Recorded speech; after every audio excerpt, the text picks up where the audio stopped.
rejetée à la naissance, moquée par tout un village et abandonnée par ses propres parents. Mais ce que cette jeune fille rejetée par tous va accomplir défie toute imagination. Vous ne devinerez jamais comment elle est devenue reine. Il était une fois, dans un village reculé d'Afrique, une petite fille née sous des auspices tragiques. Elle s'appelait Amara, et dès sa venue au monde, elle fut jugée par les traditions et les préjugés de son village. Amara était difforme à la naissance, ce qui la distinguait des autres enfants. À peine née, sa propre mère, sous la pression de son mari, un homme impitoyable, violent et autoritaire, la rejeta et l'abandonna près des déchets du village. Par un cruel coup du sort, elle fut trouvée par une vieille sage nommée Mamania. Mamania était respectée pour sa sagesse et sa bonté. En voyant la petite Amara, elle comprit qu'elle était unique, malgré son apparence. Elle l'accueillit chez elle et l'éleva comme sa propre fille, malgré les murmures et les regards réprobateurs des villageois. Amara grandit dans l'indigence, Mamania étant elle-même très pauvre, mais entourée de son amour et de sa compassion sans égale. Malgré tout, elle portait toujours le fardeau du rejet et de l'abandon. Amara commençait chaque jour avec un poids sur le cœur, une charge qu'elle traînait depuis sa naissance. Elle n'eut pas la chance d'être dotée de la beauté qui attire l'amour ou les regards. Son visage portait des cicatrices bizarres. « Elle est laide », murmuraient les villageois, et cette différence était devenue sa malédiction. Les journées d'Amara étaient emplies de solitude et d'exclusion. À chaque sortie de chez elle, elle ressentait les regards dédaigneux et les murmures hostiles qui la suivaient comme une ombre. Les autres enfants la raillaient, lui donnant des surnoms cruels et inventant des histoires sur elle. Elle avait appris à garder la tête baissée et les larmes silencieuses, mais chaque moquerie accroissait son isolement. Elle ne pouvait pas jouer avec les autres. Les rares tentatives d'amitié étaient brutalement repoussées. Personne ne voulait être lié à la fille difforme, craignant que sa mauvaise fortune les atteigne. Elle était vouée à une vie solitaire, errant dans les rues du village comme un esprit oublié. Les années passèrent sans que la situation d'Amara s'améliore. Les garçons l'ignoraient, préférant les filles plus attrayantes. Les filles, de leur côté, l'évitèrent comme la peste, craignant peut-être que son malheur soit contagieux. Amara trouva du réconfort dans les livres, s'échappant dans des univers où elle pouvait être autre chose qu'une paria. Elle rêvait de voyages exotiques et d'aventures fantastiques, de rencontres avec des créatures magiques qui ne jugeraient pas son apparence. Mais même dans ses rêves les plus profonds, elle ne pouvait échapper à la réalité oppressante qui l'entourait. Même les âmes les plus résilientes peuvent se briser sous le poids constant du rejet et de la solitude. Il y eut des jours où Amara se demandait si elle trouverait jamais sa place, si elle resterait toujours une étrangère parmi les siens. Mais chaque fois qu'elle sentait ses forces décliner, elle se rappelait que sa valeur ne dépendait pas des opinions des autres, mais de sa propre force de caractère. Car au plus profond d'elle, elle savait que même la plus grande difformité pouvait cacher une beauté inattendue, une lumière prête à briller. Peut-être qu'un jour le monde verrait ce qu'elle avait toujours su, que la véritable beauté réside dans l'âme et non dans le visage. Mais à la surprise de tous, avec le temps, Amara devenait de plus en plus belle. Un jour, une nouvelle choquante secoua le village. Un homme avait été condamné à mort pour avoir défié et insulté un des gardes du chef du village. Depuis plusieurs années, les gardes du chef étaient redoutés et respectés. Et c'était la première fois qu'un villageois avait osé leur désobéir et, pire encore, les insulter.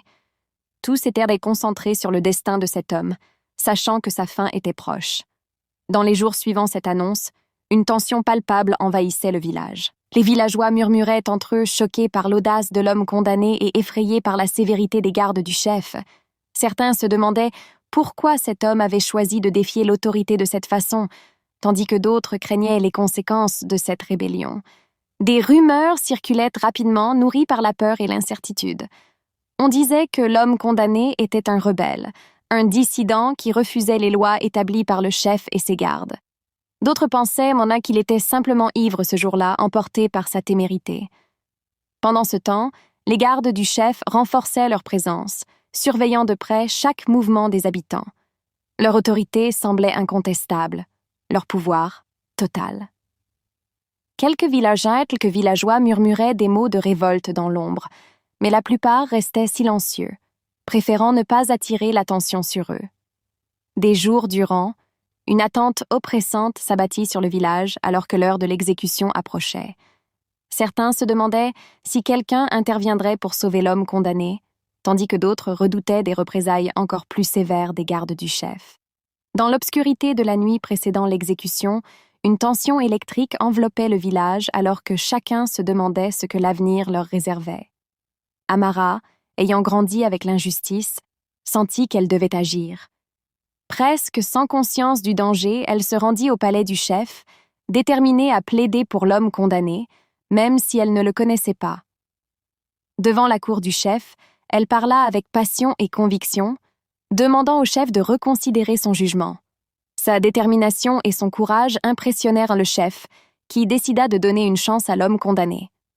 À la surprise générale, l'homme fut libéré grâce à l'intervention sans précédent d'Amara. Mais ce n'était pas la fin de l'histoire. Alors que l'homme s'avançait pour la remercier, leurs regards se croisèrent, et ils comprirent la vérité. L'homme n'était autre que le père d'Amara, celui qui l'avait abandonnée à sa naissance.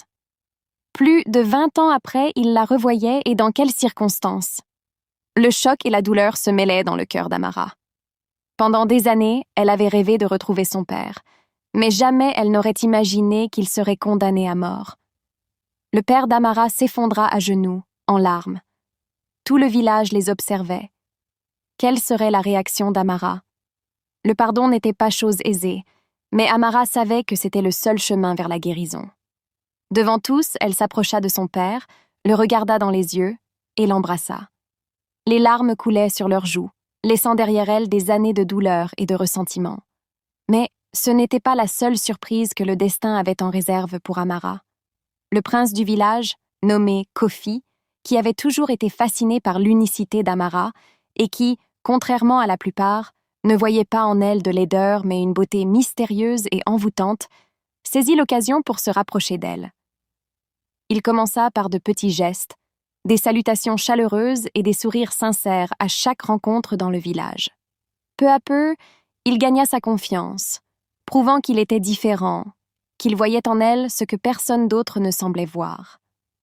Amara, d'abord méfiante, finit par se laisser toucher par la gentillesse et l'attention de Kofi. Elle avait peine à croire que quelqu'un puisse s'intéresser à elle, mais chaque geste du prince prouvait le contraire. Elle se surprit à sourire en sa présence, à attendre avec impatience leur rencontre. Bientôt, Kofi franchit une étape supplémentaire.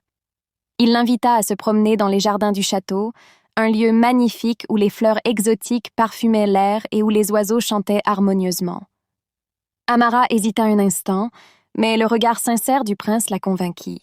Ensemble, ils parcoururent les jardins, loin des jugements cruels des villageois. Pour la première fois, Amara se sentit belle, non à cause de son apparence, mais grâce à l'amour et à la considération qu'elle ressentait pour elle-même. Avec le temps, la relation entre Amara et Kofi se renforça, et ils s'avouèrent bientôt leur amour mutuel. Kofi ne voulait plus qu'Amara vive dans l'ombre de sa difformité. Il la voyait comme une reine et voulait la couronner comme telle. Quand Kofi demanda Amara en mariage devant tout le village, la surprise fut totale.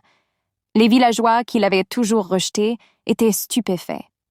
Certains, qui s'étaient moqués d'elle, ne pouvaient croire que le prince l'ait choisie, mais Amara ne se souciait plus de leurs opinions. Elle accepta, prête à se tenir aux côtés de celui qui l'avait aimée pour ce qu'elle était, au-delà de son apparence. Ainsi, Amara, jadis rejetée, devint la reine d'un royaume prospère, gouvernant avec sagesse et bienveillance. Elle ne pourrait jamais oublier son passé, mais elle savait que ce passé ne définissait pas son avenir. Elle avait été rejetée et abandonnée, mais elle était aussi une femme forte et belle à sa manière. Elle avait trouvé l'amour et l'acceptation en elle-même et dans les yeux de celui qui l'avait vue pour ce qu'elle était.